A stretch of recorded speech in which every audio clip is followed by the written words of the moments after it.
날마다 솟는 샘물과 함께하는 오늘의 큐티 시간입니다. 12월 17일 목요일, 오늘의 말씀은 미가서 3장 5절로 8절까지 말씀입니다. 내 백성을 유혹하는 선지자들은 이에 물 것이 있으면 평강을 외치나 그 입에 무엇을 채워주지 아니하는 자에게는 전쟁을 준비하는도다.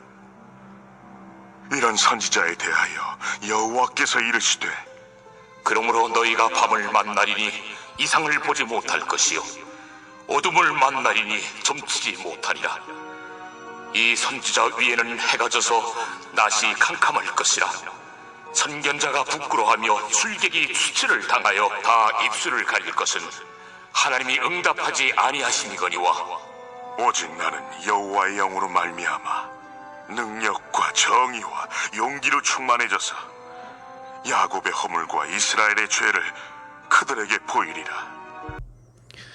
미가서의 핵심 메시지가 여호와의 심판입니다. 누구를 향한 심판입니까? 언약 백성인 이스라엘을 향한 심판입니다. 특별히 미가 당시 유다는 아하스의 악한 통치 가운데 언약을 떠나 적극적으로 우상을 섬기며 배교의 길을 걷고 있었습니다. 이런 유다에 여호와께서 강림하실 것인데 미가는 여호와께서 준엄한 심판자로 강림하실 것이다, 이렇게 선언하였습니다. 물론 미가는 단순히 심판만을 외치던 선지자는 아니었습니다. 심판의 메시지 가운데 스스로 애통하고 애곡하며 회개했던 선지자인데요.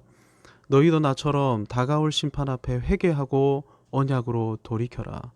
스스로 회개의 본을 보이며 심판을 선포했던 선지자가 미가입니다. 미가가 왜 심판을 외치며 스스로 회개했을까요? 1장 1절 하반절을 보시기 바랍니다. 미가에게 임한 여호와의 말씀, 곧 사마리아와 예루살렘에 관한 묵시라. 한글 성경은 묵시라고 번역했지만 원어에는 하자, 보았다라고만 되어 있습니다. 미가는 여호와의 준엄한 심판의 그림, 심판의 환상을 직접 보면서 확신에 사로잡혔던 것이죠. 그래서 분연히 일어나 강력한 언어로 심판을 선언했을 뿐만 아니라 울면서 회개했던 것입니다. 지금 당장 회개하지 않으면 우리는 끝장이니 제발 회개하고 돌이켜라. 심판이 너무나 자명하니까 피를 토하는 애끓는 심정으로 이렇게 부르짖었던 것입니다. 미가는 유다의 죄악상을 낱낱이 고발하면서 회개를 촉구했는데 2장 1절 2절에 유다의 죄악상을 적나라하게 고발하고 있습니다. 그들은 침상에서 죄를 꾀하며 악을 꾸미고 날이 밝으면 그 손에 힘이 있으므로 밭들을 빼앗고 집들을 차지하니 그의 산업을 강탈하도다. 누가 밭들과 집들, 산업을 강탈할 수 있습니까? 힘 있는 자들입니다. 그러니 아무도 힘 있는 자들의 이 강탈을 보며 죄를 지적하거나 죄를 규탄하지 못했습니다. 힘 있는 자들에게 밉보이면 자신도 빼앗기고 강탈당할 수 있기 때문입니다. 하나님 나라의 모형이었던 유다에는 하나님만을 두려워하는 경건한 사람들이 죄다 사라져버렸고 세상 나라보다 훨씬 못한 나라로 전락해 버려 있었습니다. 세상 나라에서도 때로 불타는 정의감에 사로잡힌 사람들 중에는 자신의 해됨에 연연하지 않고 분연히 일어나 정의와 공평을 강력하게 말하고 촉구하는 사람이 있기 때문입니다. 특히 이 사람들은 같은 마음을 가진 사람들을 모아 투쟁하고 항의하면서 나름 세상을 변화시켜 오기도 했습니다. 그저 일반 은총의 세상에 살면서도 일부 사람들 중에는 타락한 언약 백성들보다 훨씬 나은 삶을 사는 이들이 있었던 것입니다. 애초에 이스라엘은 하나님 나라의 모형으로 선택된 나라입니다. 그래서 하나님께서는 가나안에서 지파별로, 가문별로 영원한 기업을 할당해 주셨습니다. 정의롭고 공평하게 땅을 할당해 주신 것인데 이 땅은 결코 완전히 양도할 수 없는 땅이었습니다. 채무 문제로 말미암아 잠깐은 양도할 수 있을지 몰라도 희년이 되면 그 땅은 도로 원주인에게로 환원시켜야만 했습니다. 하나님 나라는 모든 사람이 각자 맡겨진 영역에서 언약을 붙들고 거룩하신 뜻을 실현하는 나라였던 것입니다. 그래서 북이스라엘 7대 왕이었던 악한 아합이라 할지라도 나봇의 포도원을 별궁으로 삼고 싶어 했지만 나봇이 거절했을 때 그저 괴로워만 했던 것입니다. 하나님께서 기업으로 할당하신 땅은 그 누구도 빼앗을 수 없다는 사실을 아합도 인식하고 있었고, 그래서 감히 나봇의 포도원에 손을 대지 못했던 것이죠. 물론 우리가 아는 대로 악녀 이세벨의 모략으로 나봇이 살해당하고 결국 아합이 나봇의 포도원을 차지하게 되었는데요. 이 일을 보고 여호와 하나님께서는 진노하셨습니다. 그래서 엘리야를 아합에게로 보내셔서 아합 가문 오므리 왕조를 심판하실 것이며 그들을 멸족시키실 것이다, 이렇게 선언하게 하셨죠. 중요한 사실은 미가 당시 남유다에 이런 북이스라엘의 풍조와 죄악이 횡행했을 뿐만 아니라 만연해 있었다는 것입니다.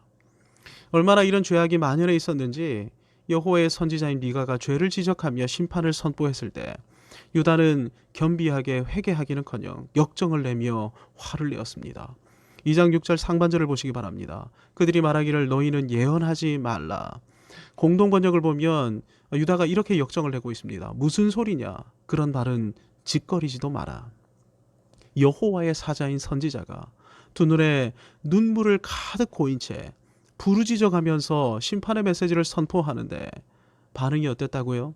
그런 말은 짓거리지도 마라. 시끄럽다. 조용히 해라. 여호와 하나님께서 당신의 택하신 언약 백성을 심판하실 리가 없다는 것이죠. 심판 같은 소리는 하지도 말라는 것입니다. 강대상에서 목사가 심각한 논조로 여호와의 심판을 말하며 울부짖으며 목청을 높여 설교를 합니다. 근데 이 설교를 듣고 회중들이 이렇게 반응하는 것이죠.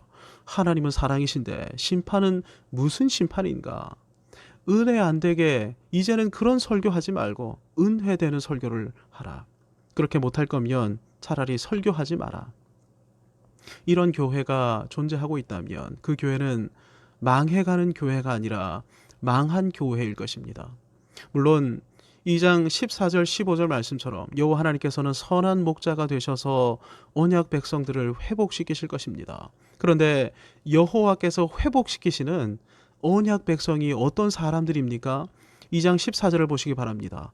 야곱아, 내가 반드시 너희 무리를 다 모으며 내가 반드시 이스라엘의 남은 자를 모으고. 여호와께서 회복시키시는 언약 백성은 오직 남은 자입니다. 그렇다면 누가 남은 자입니까? 미가의 메시지를 듣고 미가처럼 애통해하면서 울며 회개하는 사람들, 이런 사람들이 남은 자이죠. 그래서 미가와 함께 언약 백성들을 향해 함께 회개의 메시지를 선포할 줄 아는 사람, 이런 사람이 남은 자입니다.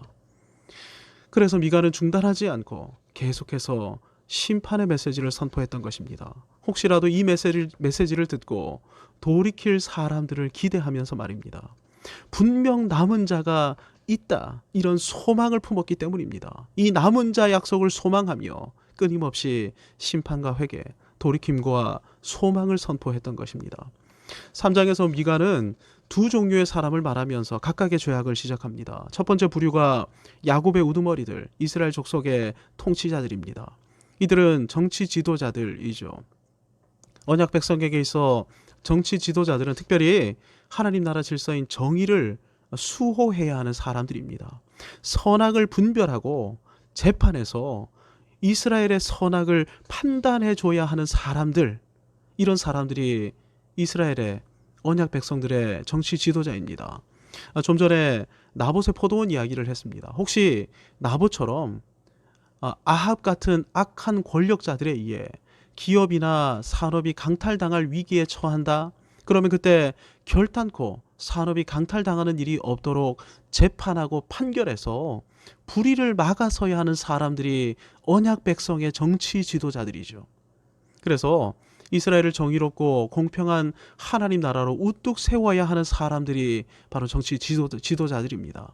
하지만 미가 당시 정치 지도자들은 이세벨처럼 죄악에 동참해서 언약 백성을 곤경에 빠뜨려고 심지어는 언약 백성이 살해당하는 일에 앞장을 섰습니다. 미가는 지금 이들을 향해 이세벨의 죄악을 자복하고 회개할 뿐만 아니라 다시 정의를 행해 이세벨 같은 사람들을 심판하라 이렇게 촉구하고 있습니다. 그렇지 않으면 여호와께서 이들을 심판하실 것인데 무자비한 심판으로 심판하실 것이다 이렇게 선언하고 있습니다. 다른 한 종류의 사람들이 본문 5절에 등장합니다. 내 백성을 유혹하는 선지자들이 바로 그들입니다. 첫 번째가 정치 지도자들이라면 두 번째는 종교 지도자들, 영적 지도자들입니다. 이들의 죄악이 무엇입니까? 5절을 보면 내 백성을 유혹하는 선지자들이라고 이들의 죄악을 고발하고 있는데 새 번역에서는 이 죄악을 내 백성을 격길로 이끈 것이라고 번역하고 있습니다. 실제 유혹하다가 히브리어로 타아인데 타아의 뜻이 lead astray, 길을 잃게 하다입니다. 여호와의 선지자는 언약 백성에게 분명하고 명확한 여호와의 뜻, 여호와의 길을 알려줌으로 말미암아 언약 백성으로 하여금 언제 어디서건 여호와의 길, 언약의 길을 걷도록 인도하고 지도하는 사람입니다. 그런데 미가 당시 선지자들은 언약 백성을 엉뚱한 길, 잘못된 길로 인도해서 언약 백성들의 걸음이 언약에서 이탈하도록 이끌었습니다. 왜 이렇게 했습니까? 이유가 5절에 기록되어 있습니다.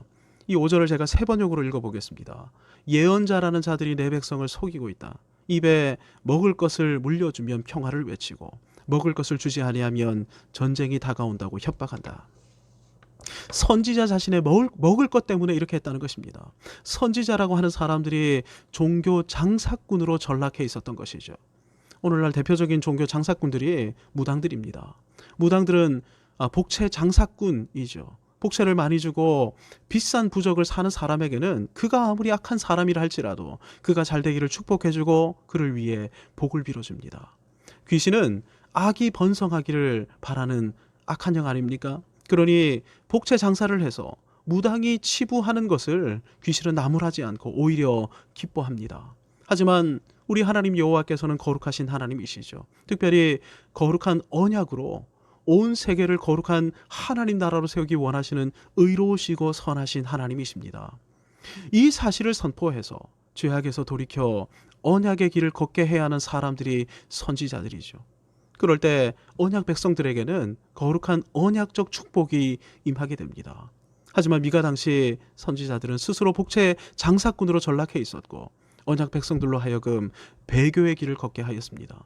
그래서 언약 백성 누구도 아하스 시대의 죄악을 알지 못했고 성전의 타락상도 알지 못했으며 자신들의 예배가 무엇이 잘못인지 아무도 알지 못하고 있었습니다.